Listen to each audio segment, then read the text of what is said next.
Advent candle. And welcome live. It's Charlie Platt in the Dirt Road Sports Show, and we are coming to you live tonight from the studios in Enterprise, Georgia, from the remote studios at the dead end of Uncle Charlie's Road, Georgia, and from the parking lot of a Dollar General in Kinsey, Alabama. We're broadcasting to you on all 57 states, 5 foreign countries, 3 sunken islands, and ladies and gentlemen, for the first time ever, we are on the big screen at Tiny's Tea Room and all you can eat Mullet Row Bar in Weehawken, Florida tonight with Charlie Platt and the Dirt Road Sports Show. And we welcome you tonight. Thank you for bringing us into your home, and want to wish all of you a Merry Christmas. Charlie, take it away. Merry Christmas to everybody. And as always, right before we go on, Floyd throws these darts that just, stick in your head there and make you laugh. So I was not being funny at the opening there, but that lighting the Advent candle got me. I just want you to know. Floyd B. Lord is with us. We are minus one Queasel Erskine because he's doing what he does best, serving the public out, fighting a structure fire right now as we talk over in Colquitt, Georgia. It's great to have all of you along. Got a whole lot to talk about tonight, a whole lot going on. First off, Floyd, has your cousin Bookie moved maybe to northeast Alabama by any chance? No, man, he's still down here. He's down here in southwest Georgia, still dipping snuff. Okay. Saw him the other day. I just thought he might have moved up there. Why you think he moved up there to northeast Alabama? Well, they yesterday, in the papers and on the news last night, they busted an illegal winery in DeKalb County, Alabama, in Rainsville, population about 5,000 folks, and they busted the thing at the sewage treatment plant in Rainsville. Ooh, have mercy. Oh, I just thought hundreds of gallons of wine. Yeah, some white, some red. Some clear, some red. But I bet it was extra fortified. That's fortified wine now. That'd be fortified.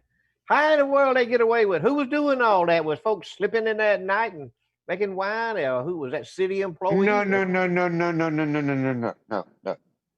That elected was officials. There was a statement by the sheriff thanking the mayor of Rainsville for letting them do their jobs. That kind of sounded a little bit, didn't it? You know what I mean? There was some friction there somewhere. But one of the workers, the guy, that was cool. It's the guy in charge of the sewage treatment plant was the one making the wine and got arrested. Well, I know a place where they used to make deer jerky and beef jerky and all that at a sewage treatment plant. close They to make where you deer- are? they make, yeah, man. They make deer jerky and beef jerky and all that down there. It had a kind of twang to it. I had some of it. I ate some one time. How many times did you eat some of it? I ate some once. When I found out Yeah. where the location was of the manufacturer, I passed on it. But yeah, they folks bragged on it. They talking about how good it was. But anyway, that was ancient history, man. We just move on. Let's move forward. Let's move on. Let's get that behind. I still want to go by Floyd Town and do some reminiscing one night on the program. Yeah, we'll go by. It won't be at night. It'll be in the daytime. I don't go nowhere at night, man. I'm at the house at night. Me too. I don't go nowhere at night. Marvin, this is Yes, sir. a happy week we're in here coming up. Mhm. You know, it is we gotta, sometimes with all this COVID and everything going on, and we lose sight of what's really going on, but it is the birthday of Lord and Savior Jesus Christ, and a very, very solemn time of the year, should be. And a lot of times we let it get kind of carried away commercially, but it don't take long to read the story and put it back into perspective, does it? That's right. That's right. I think we've allowed commercialization, the hustle and bustle, to kind of root out the real meaning. I tell you, we let the world bring in all this commercialization and all of this selling stuff and all of this, and it's about spending time with our families and about remembering the reason Jesus was born, to save us all. That's why he was born. But I tell you what, there is no shortage of shoppers in Dothan, Alabama, even on a Wednesday afternoon, Charlie. I was over there Wednesday afternoon. Whoa. Wednesday afternoon, a pastor should be preparing his Wednesday night Bible study, don't you think, Floyd? But hit the rewind button. He was on it. I guarantee you, he I had a whole funeral. time. Okay. Yeah. Okay. See, but I got in. You were shopping. Well, yeah, kind of. But I got in trouble in Dothan Wednesday night. Let me go ahead. I'll tell you about it. I was hungry. I had not had hardly anything to eat all day. I was, preparing for the funeral and all that, a little bit worried because it was an infant's funeral. I'd never really done but one infant's funeral. And so, my nerves were kind of shot. And so I didn't eat much. So when we got done with it, it was almost dark. It was like 5:30 in the afternoon, Georgia time, before we got done at Ward Wilson. And so we were hungry. And we had to go over down off of Brannon Stan Road, John D. Odom Road, in that area in there. And we decided to eat at the Blue Plate. Well, let me go ahead and put a disclaimer out for all of you.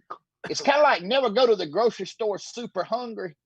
Never go to the Blue Plate super hungry. And so let me explain to you what I did. I'll go ahead and Floyd knows this story. I ordered a full order of gizzards for my appetizer and dipped them in brown gravy. And then I had a buttermilk soaked fried chicken breast, fresh cabbage, and purple hull peas. And I had to top it off because I didn't want to offend them with bread pudding. You had to. Who's you going to offend by not eating bread pudding?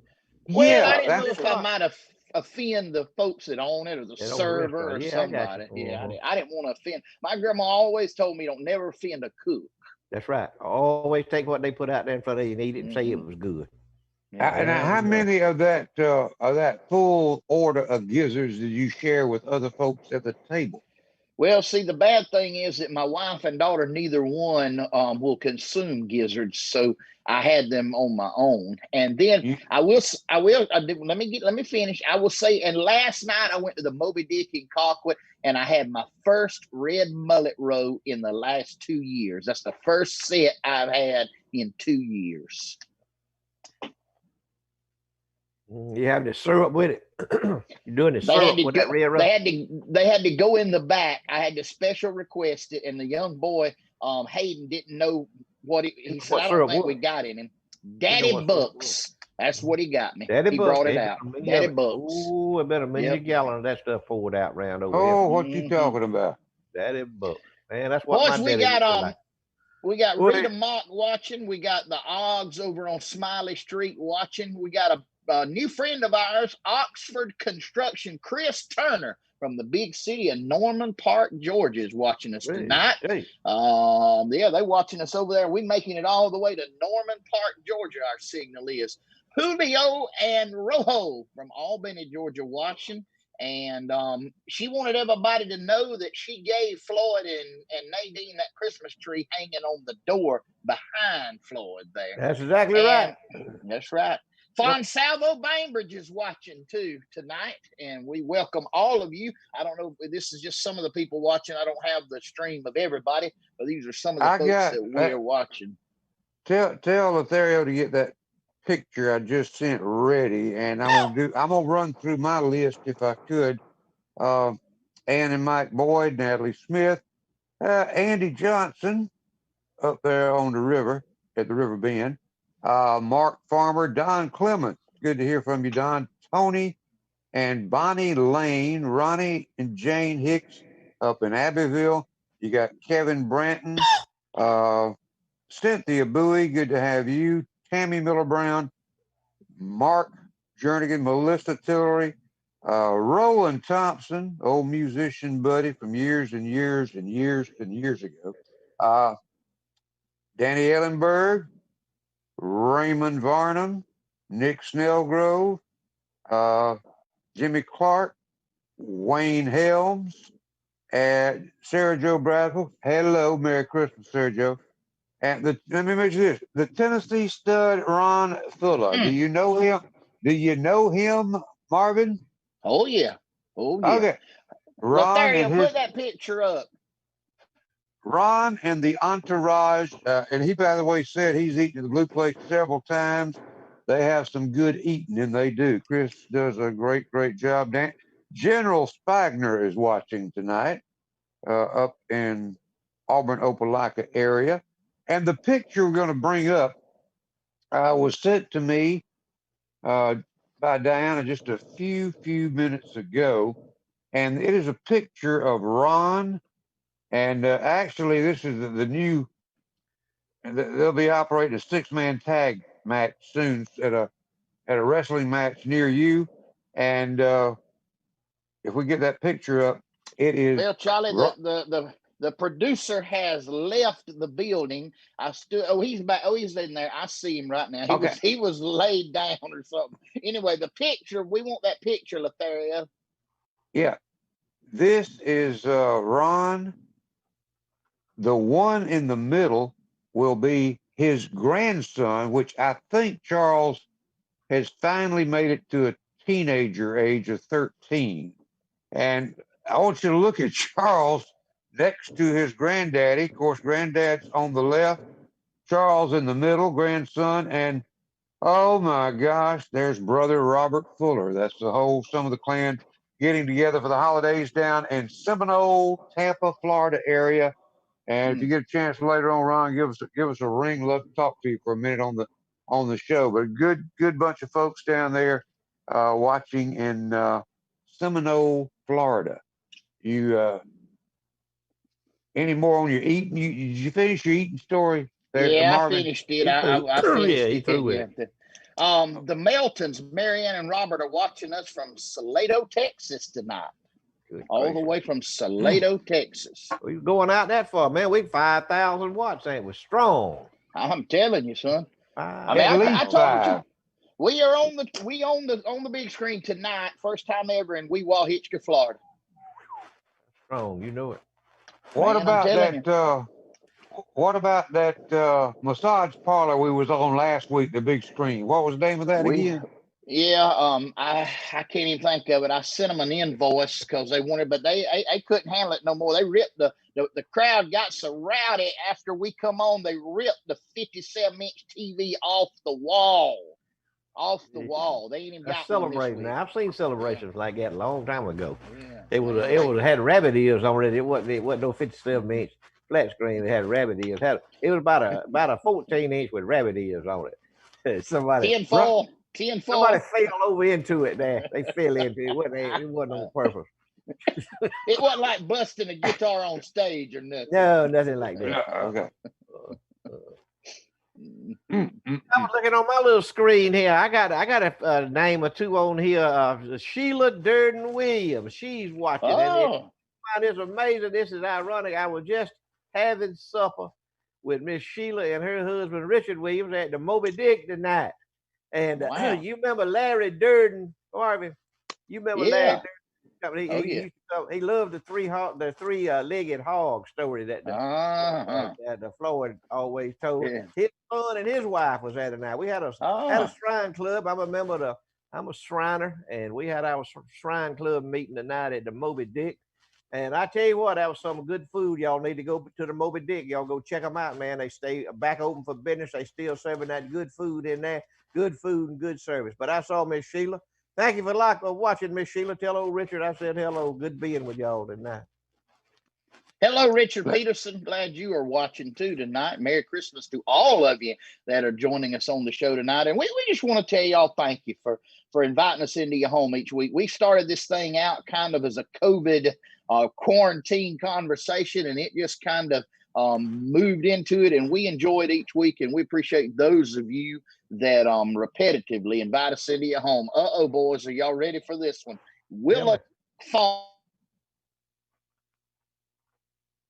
You done lost your sound, Marvin. Marvin, you done lost your sound. Hold on. Hold on. Lost your sound. You run slam past your sound. You got so excited. You know, I really think he don't need that pad to punch all them buttons on. Do you, Floyd? Well, he got his pad, and he'll tell us to hold on. He'll tell us to hold on while we're doing something entertaining and enlightening, and he's picking with it. He's pranking with his piccolo. Hey, y'all got to hold on just a second.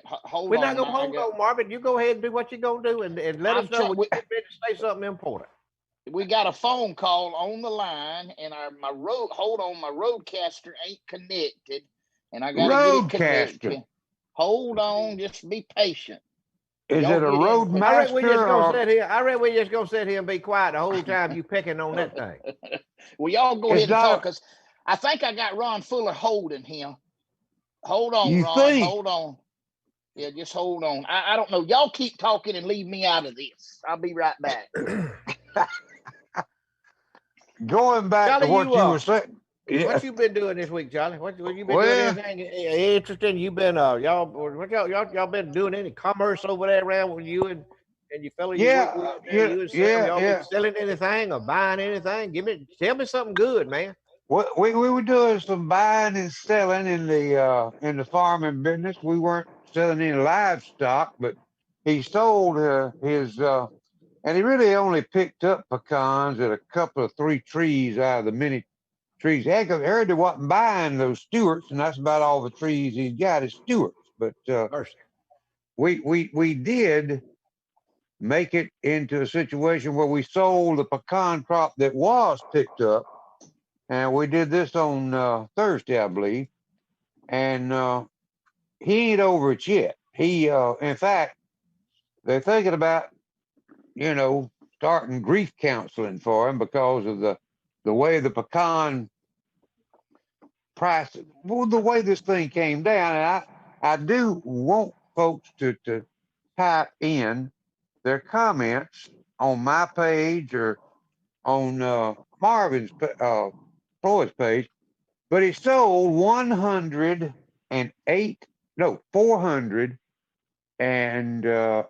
pounds. I saw the invoice. You got the invoice? Yeah, I couldn't get it up there. About a quarter a pound. Yeah, a quarter pound, and that. Let me interrupt you, Charlie. Let me interrupt you. We got Ron. While I hate for him to hold, it's a long distance call. It's $1.50 a minute. Ron, are you there? Yes. All right, Ron, go ahead. I apologize for that. I reimburse you for that $1.50 a minute that it costs you to hold. Ronald. Yeah, Charlie. You're kind of brave jumping in here with these 3 tonight. You understand that, don't you? Yeah, y'all seem like y'all are having a ball there, man. Well, it's time to have a ball. It's Christmas. Hey, how tall is grandson Charles now? I don't know, man. I didn't measure him this time, but I'm thinking he's about 6'4" at least. He's 14 rather than 13. I have to say Okay. that. He's in the 8th grade, and he's 6'4" and about 200 or a little better. And So his dad is how tall is his dad? 6'10". Okay. So Charles is going to beat his dad. Charles is going to be his first 7-footer, first Welch 7-footer. No, my probably God. 300 and something pounds. So you got you're at 6'9", and then 6'10", yeah, and he's gonna be 6-7 feet, no doubt about it. Oh my goodness. Yeah. I think he's going to break that 7 feet for sure.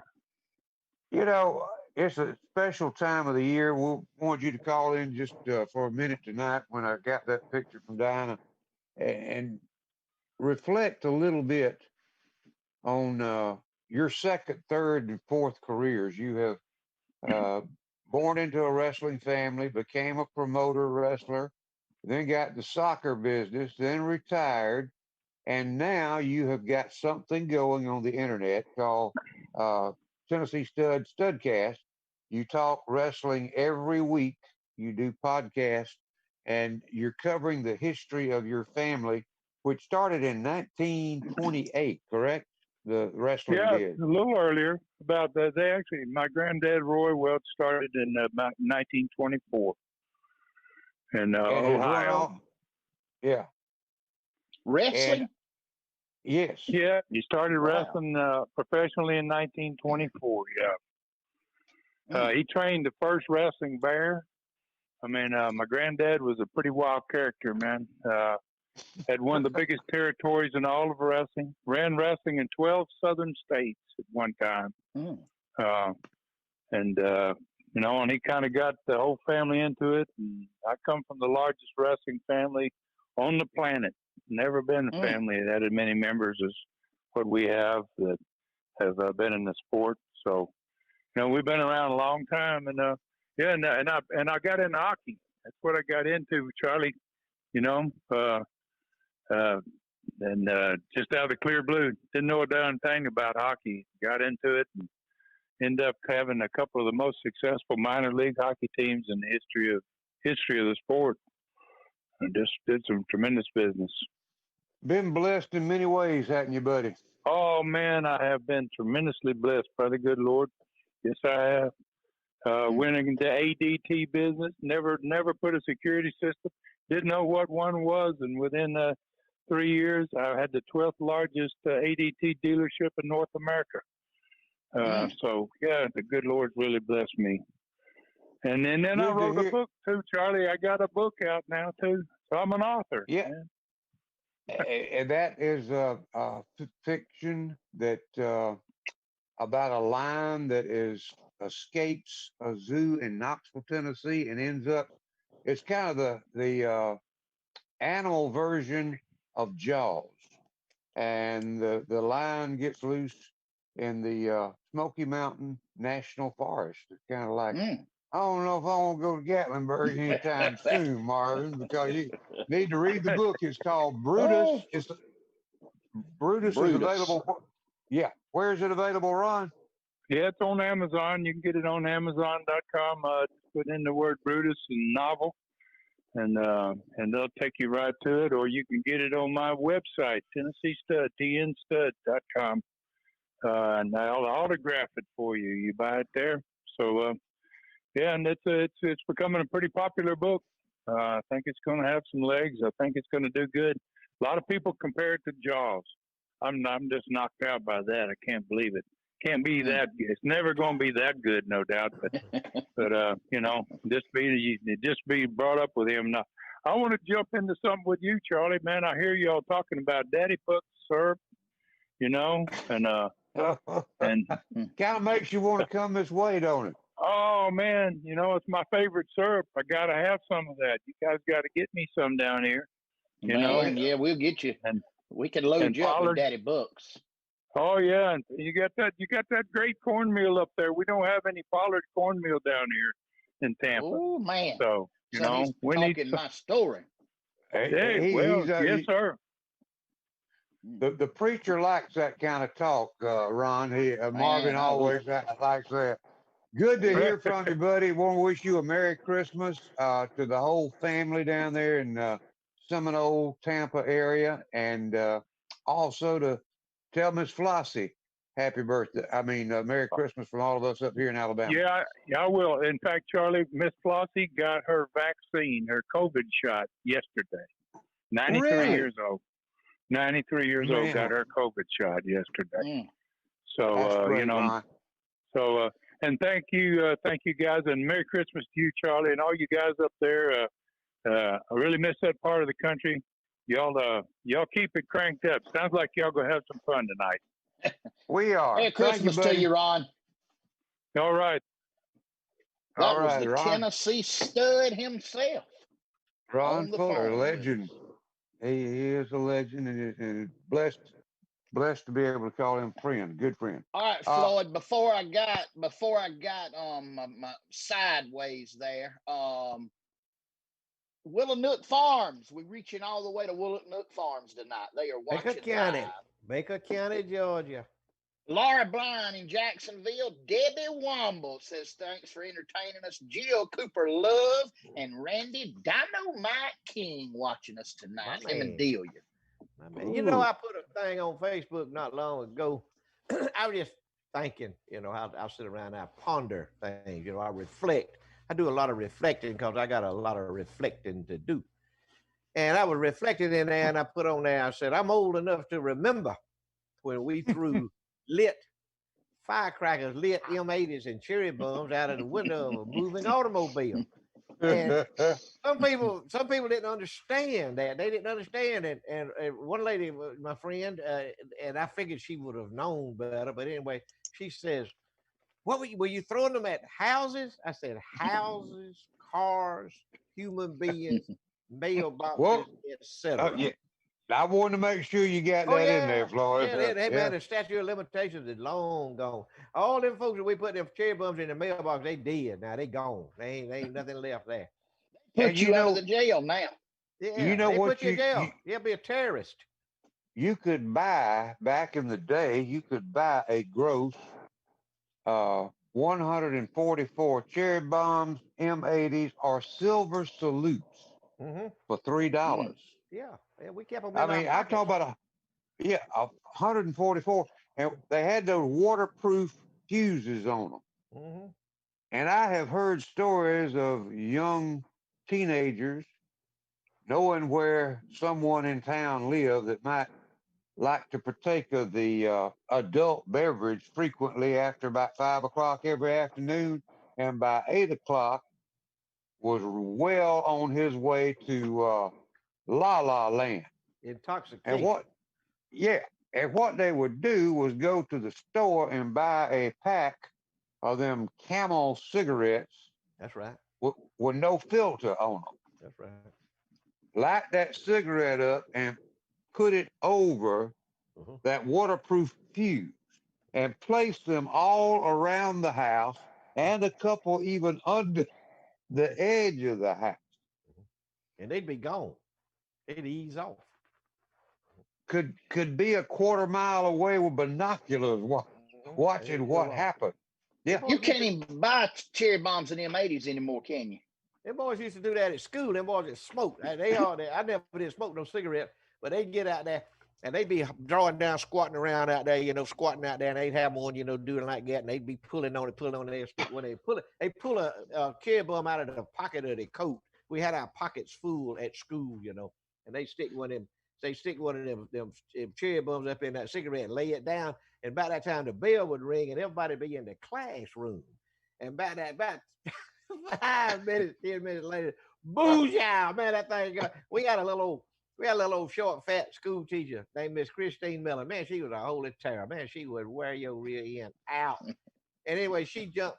That's the highest I ever seen a little short, fat woman jump in my life. One day, one of them things went off right outside the window out there. And we was all innocent. Everybody was in the classroom. They who did that? Who did? She'd run to the window. There wouldn't be nobody there. Well, let me tell y'all a funny thing. It just come upon me. A funny thing happened to me in school. I think we was about a senior in school.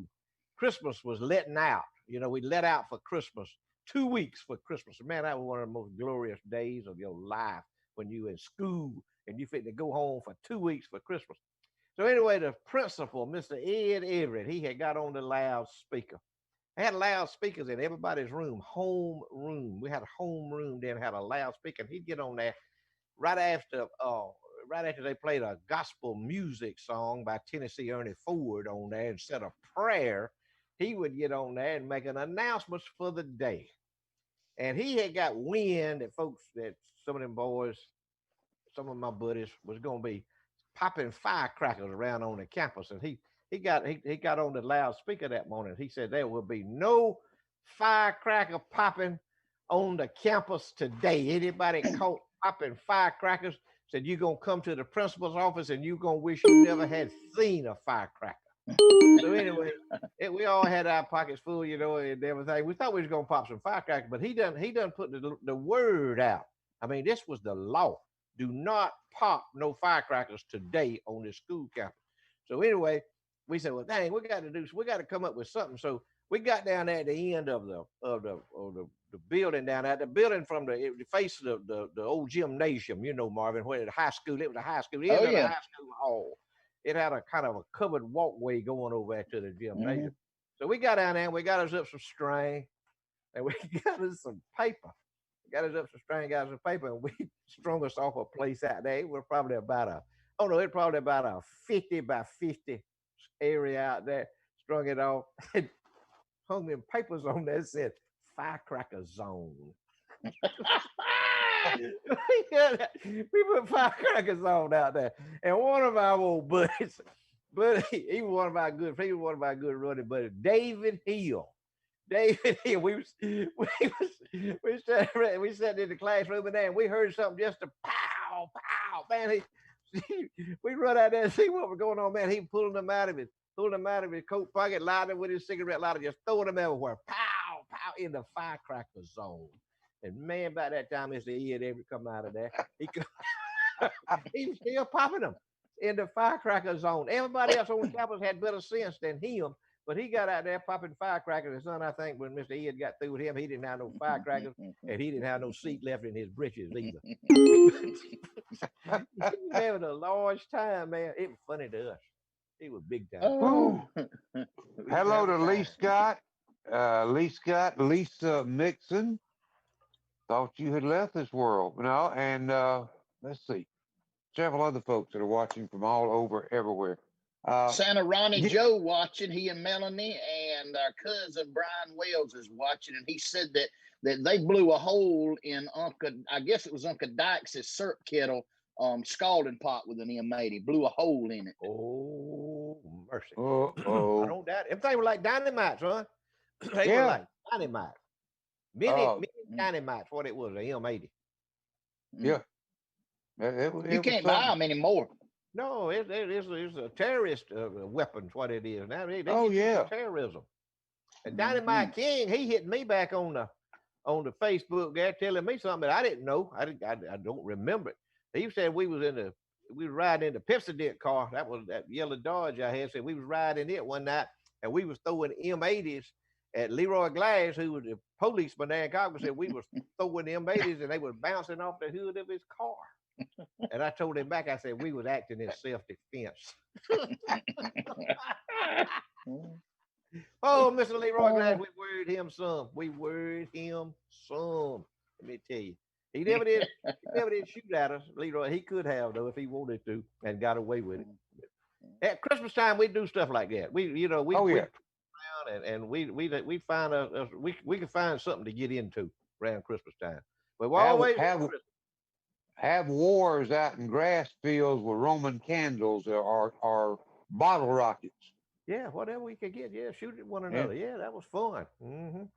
Yeah, my wife's granddaddy over there. He was a slew of mine. I think she had like 35 first cousins or something like that. They'd all congregate up over at her granddaddy's house, Mr. Charlie Smith, and he had a feast. I mean, he killed 15 hogs at the time.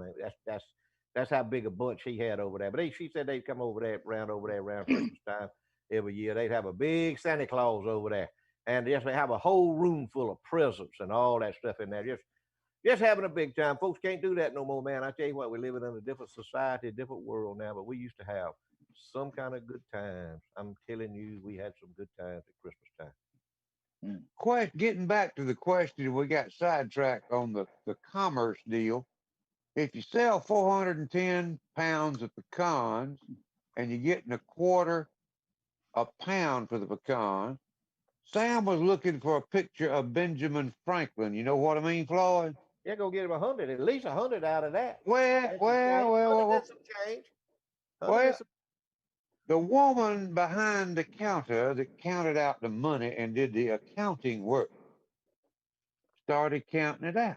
And she hit $10 bill, $10 bill, $10, all the way up to 8 $10 bills. A $5 bill, 4 ones and 3 quarters. What does that make? Man, now you a quarter shy of $90 right there. Yeah, $89.75. Uh-huh. And where the 100? Where the C note at now? You know, what kind of arithmetic y'all got over there in Alabama? Well, Sam said, what's going on here? I said, I thought I was gonna get at least $100 out of a 410 pounds of pecans. It had U.S. assessment on the ticket. Assessment. Marvin's seen it. I don't even know what it is. $12.24. Ooh. And we checked with another person that sold there and said they got the assessment too. I just want to know is anybody else getting these assessments for selling pecans to different companies. I don't understand that. I thought it was if I gave you 25 cents a pound for your pecans. Well, here's 10 pounds. On $2.50. But apparently it don't work that way. So they dragging light. They cutting the pot. There is what they doing. Looks like. Sounds like it to me. $89 for 400 pounds of pecans. Can you believe that? Yeah. Sure can. I thought pecans was the way to go, but I reckon it's the way to go out. Not the Stewart. The Stewart family has been a blight on the family of the Stewarts with the pecan business. They don't pay nothing for Stewarts. Just a quarter of a pound. It does not taste like nothing. That's what they used to pay the most money for was the Stewarts. They're paying a quarter right now, and some places won't even buy them. Yeah. Who knows? Hang on, we got a call. Go ahead. You going live? Taste like nothing. That's what they used to pay the most. Correct. Yeah. Paying a quarter right now. You got me on. And some places won't even buy them. Yeah, you got to turn yours off. Got a call. Go ahead. You going live? You got to turn your volume. Taste like Hey. I think I recognize that voice. He ain't lying. It's 3 cents a pound, and they want to raise it to 5 cents a pound. I know who that's the Pecan Man of South Georgia right there. Wait. Is that Mr. Pickle? Is that Mr. Pickle? Yeah. That's him. Yeah. Yes. I figured we'd shake him loose. Hey, yes, but what is it? You're not supposed to have to pay it unless you got over 30 acres plus. But I've been paying it for years and years and years. We ain't got no 30 acres of pecans like you have. But well, I'm just telling you that's what the law says, but they done got where they charge everybody that, and that's illegal. Uh-oh. We might get something started. Hey, it don't matter, Charles. They gonna get the money in the house, huh? They folks will figure out how to get your money. Thank you very much. So, yes, sir. Yeah, they'll figure out how to get your money. Hey, you make them and we'll take them. That's the old saying. Hey, but I just want to let y'all know, yeah, it's been going on, and they want to raise it to a nickel. Good night. Hell, for long, y'all have to pay them to take your pecans. We just about had to this year. That's what I thought. All right, I just want to let y'all know the rest of the story. Thank you, Charlie. Thank you, sir. Merry Christmas to you. Merry Christmas to y'all. That man knows about pecans now. I didn't have no idea they charge that much just to take your pecan. Man. So I was correct. Yeah, you correct. You heard it from the man, Pecan Man. That's right. It's unreal. Hey, before we get out of time here, let me get our let me get our fishing man on the line. Where's he at? Yeah, Hello. where is he? Reverend Barwick, are you there? Yeah, I'm here. Yes, sir. Yes, sir. Well, we needed a fishing report this week, and we were just wanting to see how the fishing was. I know you sent me a picture, but I wasn't able to get it on the air. But I wanted you just to tell us a little bit about your fishing experiences this week. Queasel's not here, by the way. He's not on the set, so you don't have to worry about being, lambasted or anything. There won't be any input. There won't be any input. Well, is Queasel okay? I mean, he's not intimidated fine. or anything. Okay. I didn't know. Hey, I went Thursday, and as far as the number of fish, I caught one fish, but it was a nice hybrid bass. However, what I caught Thursday better than anything else, I caught a good day, man. The weather was perfect, and I had a chance to clear my mind and talk to the good Lord about some stuff. Thursday was a good day. I don't know when I've seen weather that nice.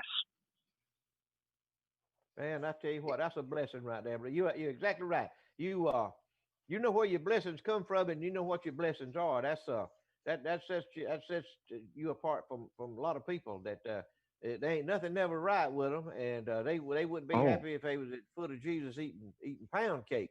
But you're exactly right. Now Wednesday was a rough day, wasn't it? Wasn't Wednesday the rough day? Oh yeah, I'm glad I didn't try to go Wednesday. Thursday come back.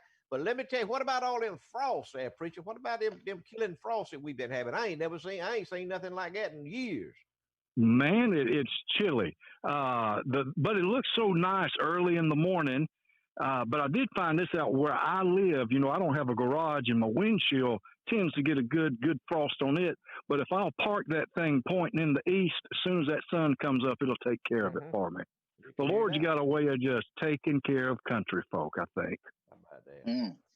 So where were you at this week fishing, Reverend Barwick? I went up the Chattahoochee. Didn't go down this week. Went up the Chattahoochee. Found a lot of good structure, treetops, timber. You would have just thought they'd been eat up with speckled perch, but I couldn't find them. But now I'm not the only one that can't find speckled perch.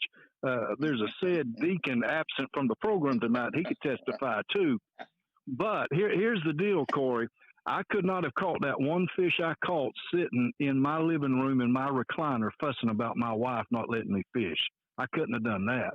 That's true. That is very true. I agree with you on that. Well, I know we got Christmas coming up this week. Are you planning on fishing this week, or are you going to take this week off? It looks like Monday and Tuesday is going to be real good days. Now Christmas Eve and Christmas is looking kind of hard to fish. But if the good Lord gives us another good day, sunshine, not too bad a wind, I'm going to try it again. I am. I'm not going to give up. I may go and not catch much, but that's just a lesson. That's all that is. I'll be back. There you go. They're saying we may could get a half inch of snow Christmas Eve night.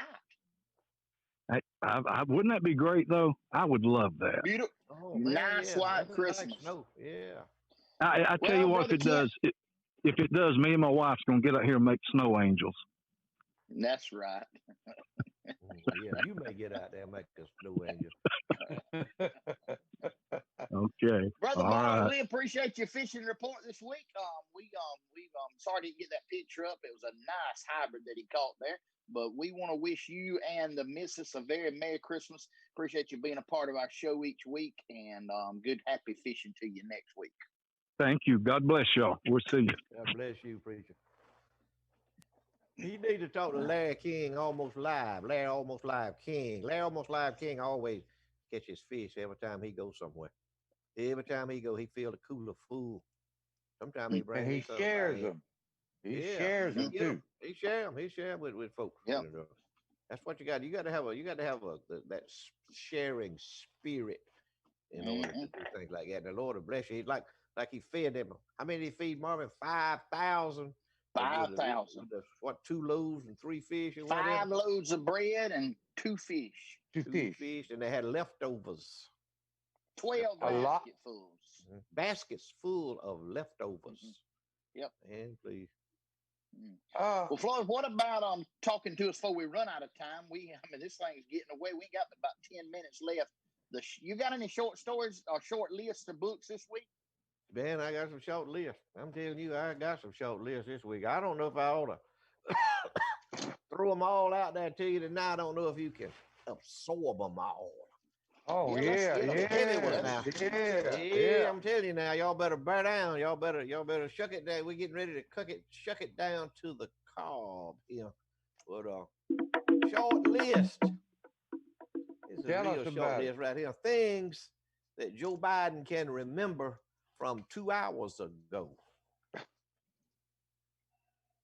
National policy decisions that Joe Biden will have any control over. So it's just a little food for thought there. Here's one. Jehovah's Witnesses that voted in the last election list. Jehovah's Witness Army sergeants. That's another short list there. Here's one here. Muslim toilet tissue salesman.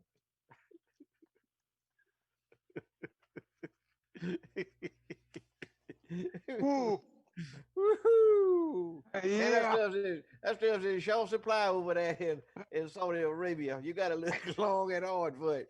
And when I went over, I took me a suitcase full with me. Here's a short list here, very short list. Amish bail bondsman.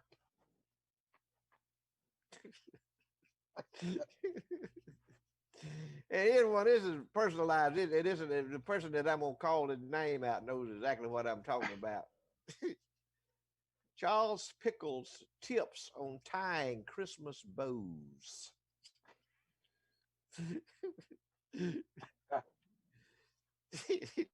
Here's one I like. And I tell you, I'm gonna be all denominational now. I'm all denominational with my list and short list. Here's a very short list right here. Pentecostal preachers that know how to use chopsticks.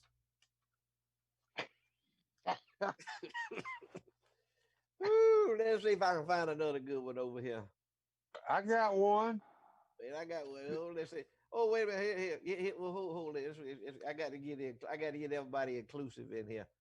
Marvin, what's wrong with Marvin? What's happening to Marvin? He in and out. He's gone. Probably gone to eat something. We got one from the audience. Can I give one from the audience? Yo, go ahead, shoot it out. I got another I'm gonna throw in there. Go ahead. Okay, this is from Melissa up in Troy, Melissa Tillery. Jehovah's Witness blood donor list.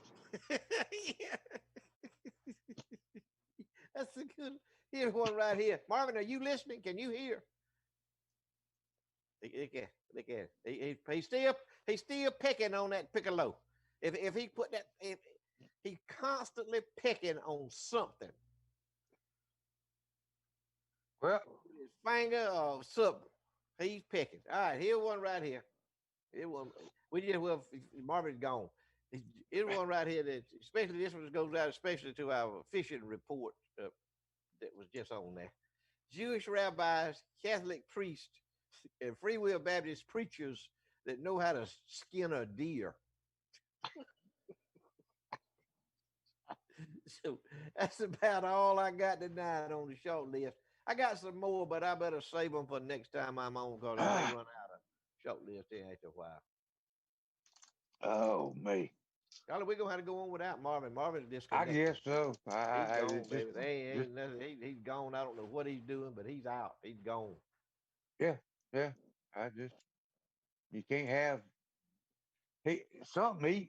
He. Wait a minute, I see him. I don't need to see him. He just disappeared, and the name Marvin is in the box where he belongs. Marvin's gone. He done vanished on us here. I don't see him nowhere. He said he lost his audio. Corey has lost his audio. Okay. Well, the audio and the video, Marvin. We don't see you nor hear you. Oh, but we do appreciate everybody tuning in on Saturday nights at 8 o'clock Eastern, 7 o'clock Central. Where the four of us, we're minus Weasel tonight. He is, of course, the fire chief has to go out and respond when there's a structure fire anywhere over that way. And that's where he is tonight. We appreciate his service to that community in so many different ways. But he's doing his job tonight. Marvin's having technical difficulties. I think he punches too many buttons without really thinking it through. Might be why he lost his audio, Floyd. That's just a personal Yeah, I don't know. observation. I don't know. I wasn't there. But we appreciate folks watching. We appreciate y'all very much. We hope you have a very Merry Christmas. Do remember the real meaning of the season. The gifts are nice. The decorations are nice. The all the things that go along with Christmas. But remember the true meaning of the season, the birth of Jesus Christ. And that's what it will always be to a certain group of us, I guess, ignorant people. Or, they say sometimes, I think it goes back to say that we're weak when we believe, but it's a very, very important week and a very important day coming up on Friday. And we just wish you all a very Merry Christmas. A lot of families will not be together this year, as always, because of the pandemic. I understand that, and going to have to do the best we can. And appreciate you watching. Take it, Floyd. Yeah, I do. I always I appreciate people inviting us into their homes, and we and there are people out there, Charlie, that I know they get sick and tired of watching television day and night because there's absolutely nothing fitting to watch on television. Very few things that are fitting to watch on television that you can watch and feel comfortable watching it or be entertained by it. And it's just television is just got to be such a poor excuse for any kind of entertainment. There's no humor in it anymore. There's no funny shows on. It's not funny when you have to have canned laughter to make a show funny. People laughing, recorded laughter. Your show's not funny. But we appreciate sick and shut ins. There's a lot of people out there. I remember especially Charlie on your show when you was on WDHN, the phone calls that I got when they canceled your show, when they suddenly canceled your show, the phone calls that I got myself personally from people that said that was the reason they got up every morning. They had their coffee pot set for 5:15, and it went off at 5:30, 6:30 over here. It went off, and they said we had something to look forward to. We had something to start our day with. And now, and even I've done got to the point now where we're watching this stupid news and all these idiot people that are on there telling us what to believe and telling us what's the truth and what's not the truth.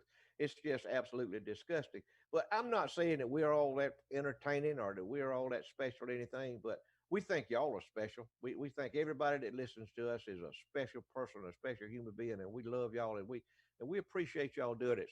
And I hope we can continue to do it. I don't know how much longer we'll be able to do this. The ideas that we have and the things that we talk about. It doesn't agree with a lot of these politicians and people that are in power now. And censorship's fixing to be a very, very strong weapon that they're going to use against people like us. So let's do it while we can. And it's like the preacher said, man, get out there when that sun comes up and that frost out. That was one of the prettiest things I've seen this week. We had two big old, I'm talking about big old killing frosts that come out and just solid white. Everybody's roof, everybody's yard was solid white. Just a beautiful thing that the good Lord Son is kind of cleansing the earth, if you will, is the way I feel about it. It's good and cold and it's cleansing. That air feels good in there. But Christmas time's always been special to me. I've always had something for Christmas, even when I was coming up. My parents didn't have a lot of money, but I always had something, man. I always had something to play with. Had me a play party, and I've been blessed. So many people in this community have been blessed. We all have been blessed to live where we live and to be grown up in an area where we grew up with the people that influenced us in our lives and that set examples for us. And I just thank the good Lord for that. I don't know what the future holds. None of us know what the future holds, but I know what the past is, and I know how pleasant it's been to be where I'm at. Charlie, that's about all I got to say, man. I'm looking forward to Christmas. It's going to be different. We're not going to be able to interact with our families and friends and things like we used to be able to do. I've noticed, like I was telling you about, going to our Shrine Club Christmas party tonight. We had about 20 people there. Last year we had about 60 there. So people can't get out, Charlie. They can't get out. They're scared to get out. They don't want to get exposed to this daggone virus, and I understand it. And I just want to tell y'all, just please. And I'm not a conspiracy theorist at all, but I don't think it's over with. I don't think that if this one, if we find a cure for this one, there's going to be another one. There are ruthless people in this world who will do anything in the world they can to control us. So let's put our faith in God. Let's put our faith in Jesus Christ. He died for us so that we may have faith and we may have grace. Just do that and enjoy the Christmas the best way you know how this year. And I don't know if we're going to be on with y'all next week or not. It's going to be Christmas Eve, Christmas Day, or the day after Christmas. I don't know what we're going to do. I don't know what our situation will be, but if we can, we'll be on with y'all next week, some form of fashion. If not, we'll spend a little time with our family and friends, and see y'all the next time. But God bless y'all. We love y'all. Charlie, you got anything else you want to say? That's it. We love y'all. God bless you. Have a Merry Christmas, and we'll see you. If not next Saturday night, the Saturday night after, but I think we'll probably be on Saturday night. We'll let you know on all of our different platforms we come to you on later in the week. Y'all have a good Merry Christmas. God bless you. God bless you. See y'all.